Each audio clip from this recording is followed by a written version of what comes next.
মনে করি যে একটা বড় জমায়েত যাদবপুর থেকে জমায়েত ডাকা হোক এবং ছাত্র পরিষদ জমায়েত ডাকুক এবং সেই জমায়েত থেকে ঘোষণা করা হোক দিস ইজ আওয়ার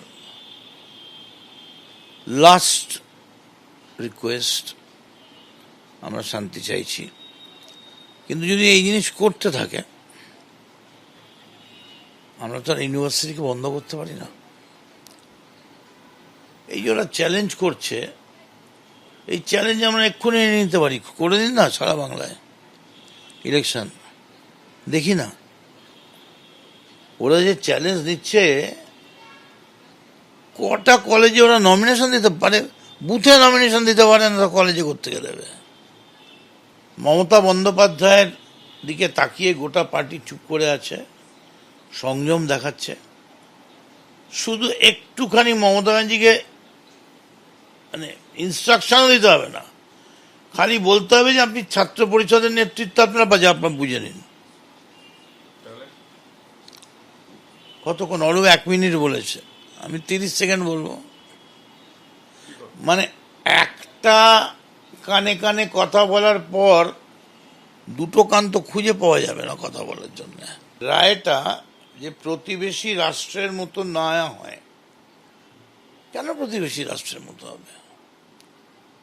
যারা প্রতিবেশী রাষ্ট্রের মতো করার চেষ্টা করছে, আদালত বিচারালয় তাদের বিচার করুন। কারা চেষ্টা করছে পশ্চিমবঙ্গকে বাংলাদেশ বানাবার? এত সহজ? ওরা বাংলাদেশ বানিয়ে দেবে আর আমরা বসে থাকবো? Enough is enough. আমি এইটুকুনি বলতে পারি, শান্ত পশ্চিমবাংলায় যাদবপুর যে পথে চলছে, এটা বাংলার ছাত্র সমাজ, যুব সমাজ কিন্তু গর্জে উঠছে, মেনে নিতে পারছে না। কিন্তু মমতা বন্দ্যোপাধ্যায়ের নির্দেশ আছে, সবাই মিলে আমরা সংযম করছি, কিন্তু খুব তাড়াতাড়ি এই সংযম কিন্তু ভেঙে যাবে। পুলিশ পাঠানোর আমি পক্ষে নই। শিক্ষায়তনের মধ্যে গিয়ে পুলিশ আচরণ করবে, লাঠিচার্জ করবে। পুলিশের তো দরকার নেই লাঠিচার্জ করার। একটা করে চড় দিলে তো দ্বিতীয় চড় মারার জায়গা নেই। কটা ছোঁড়া তো 50 থেকে 100। এই যে ধর্মঘট ডেকেছে সারা পশ্চিমবাংলায়, খবর নিন তো কটা পশ্চিমবঙ্গের কটা কলেজে ধর্মঘট হচ্ছে। সারা পশ্চিমবঙ্গে এত নাচা কাঁদা করে এত বড় একটা শূন্য, কংগ্রেস শূন্য। কংগ্রেস সিপিএম বিজেপির মধ্যে একটা হয়েছে অ্যাডজাস্টমেন্ট।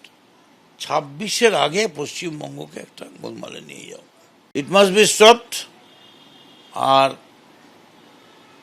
দরকার হলে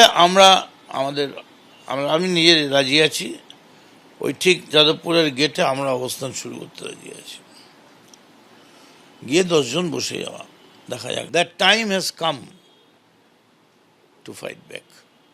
ওদের হিড়ির করে গলায় গামছা দিয়ে টানতে টানতে বার করে যাদবপুর থেকে বার করে নিয়ে এসে সামনের খালে ফেলে দেওয়া উচিত ওই বদমাশগুলোকে। ইন্দ্রানুজনা কি ছড়া, এ কে? ছেলেটির সঙ্গে আরেকজন খুব ভালো পার্টনার হবে, তার নাম রোদ্দুর রায়।